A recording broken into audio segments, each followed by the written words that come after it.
Жалоба обоснованная в части доводов жалобы в отношении органа по ведению реестра квалифицированных подрядных организаций, то есть Министерства строительства Тверской области, и, соответственно, данный орган признается нарушением положения, утвержденного постановлением правительства номер 615.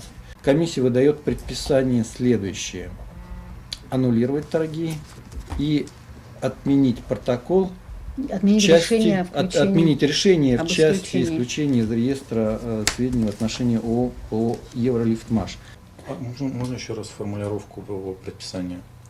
Отменить. Аннулировать поскольку торги? мы признали действия министерства нарушающим требования постановления, то и, соответственно, выдаем в этой связи протокол об отмене того решения, которое было принято об исключении информации об обществе из реестра подрядных организаций. Понятно. И аннулировать торги. Торги, которые фонд провел. Да.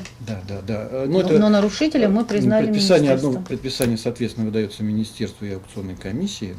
Там посмотрим, по-моему, если задействован оператор, то и оператор электронной площадки в части обеспечения размещения этого протокола.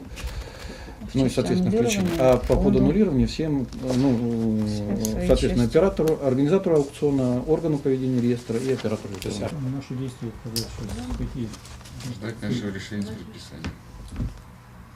Вот такие мы считаем, что вам нужно предпринимать действия по расторжению договора для исключения иных, более тяжких последствий, может быть, не вам, а по крайней мере хоссубъекту. То есть мы направляем уведомление.